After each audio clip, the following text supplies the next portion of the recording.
কিন্তু যে ষড়যন্ত্র হচ্ছে বাংলাদেশের বিরুদ্ধে, আজকে উপদেষ্টাদের প্রতি একটা কথা বলতে চাই। আপনারা যদি 625 জন আওয়ামী লীগ নেতাকে ছেড়ে না দিতেন, আর যদি 1000 আওয়ামী সন্ত্রাসীকে গ্রেপ্তার করে তারা জেলখানায় রাখতেন, তাহলে এই ষড়যন্ত্রের মুখোমুখি হতো না। পাহাড়ের হিন্দু নাগরিকরা বলছে, পাহাড়ের নাগরিকরা বলছে চট্টগ্রামে এই হত্যাকাণ্ডের সঙ্গে আওয়ামী লীগ প্রত্যক্ষ এবং পরোক্ষভাবে জড়িত। এখন হিন্দু ভাইদেরকে পরিষ্কার করতে হবে যে আপনাদের ব্যানারে, সনাতনী ব্যানারে এই আওয়ামী নামের সন্ত্রাসী গোষ্ঠী আরো সন্ত্রাস করবে কিনা আপনাদের পরিষ্কার করতে হবে। আপনারা এই সন্ত্রাসের সঙ্গে নাকি বাংলাদেশের সঙ্গে, আপনারা রয়ের উদ্দেশ্য বাস্তবায়ন করবেন নাকি বাংলাদেশের উদ্দেশ্য বাস্তবায়ন করবেন, এই জায়গাটা আমরা ক্লিয়ার করছি। এবং এই আলোর মিছিলকে আলোর মিছিলের জায়গায় থাকতে দেন, সম্প্রীতিকে সম্প্রীতির জায়গায় থাকতে দেন। আর কোন তালবাহানা দেখতে চাই না। ইসকনকে এই হত্যাকাণ্ডের কারণে আগামীকাল থেকে আমরা নিষিদ্ধ দেখতে চাই। কথা বলবে ফারুক হাসান ভাই, সংগ্রামী সদস্য সচিব। ধন্যবাদ। বন্ধুগণ, আমাদের কথা একবারেই পরিষ্কার, খনি সন্ত্রাসী ছাত্রলীগকে যেভাবে নিষিদ্ধ করা হয়েছে, ঠিক একইভাবে একই কায়দায় বাংলাদেশের সার্বভৌমত্ব স্বাধীনতা বিরোধী ইসকনকে আগামী 24 ঘন্টার মধ্যে নিষিদ্ধ করতে হবে। ইসকন এবং তাদের সহযোগী যারা, এরা আমার দেশের স্বাধীনতা সার্বভৌমত্বকে স্বীকার করে না। তারা মনে করে তাদের আসল দেশ ভারত, আর বাংলাদেশ হচ্ছে ভারতের একটি অঙ্গরাজ্য। আমাদের কথা একবারেই সহজ, এই সরকারকে সিদ্ধান্ত নিতে হবে তারা বাংলাদেশের পক্ষে, স্বাধীনতার পক্ষে নাকি ভারতীয় রয়ের এজেন্ডের পক্ষে। আমরা গভীরভাবে আতঙ্কিত, আমরা গভীরভাবে লক্ষ্য করছি এই সরকারের চতুর্দিকে 90% চেয়ারে ভারতীয় রয়ের এজেন্ডা বসা রয়েছে। অনতিবিলম্বে এই ভারতীয় রয়ের এজেন্ডের বহিষ্কার কিংবা অব্যাহতি না দিলে আমরা বেশি দিন চুপ থাকবো না।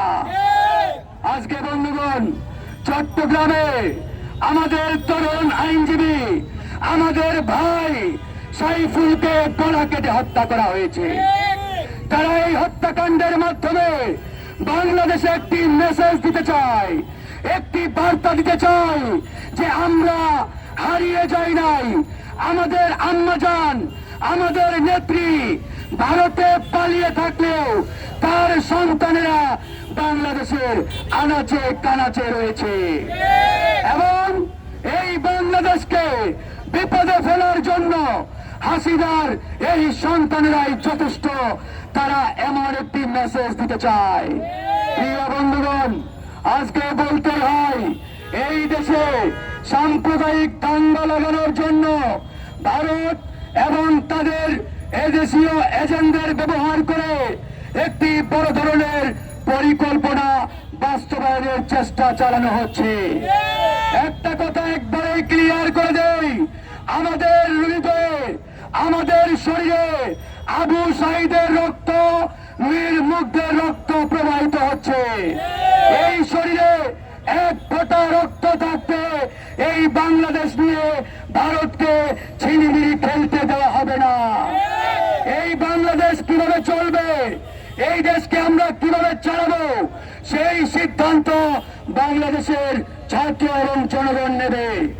এই দেশ কিভাবে চলবে সেই সিদ্ধান্ত ভারত নিতে পারে না, নিতে দেওয়া হবে না।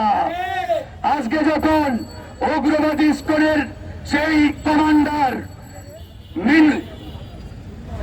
চিন্ময় কৃষ্ণ দাসকে গ্রেপ্তার করা হলো, তখন ভারত থেকে স্টেটমেন্ট দেওয়া হচ্ছে তাকে জামিন না দেওয়া হলে সীমান্ত নাকি অবরোধ করা হবে।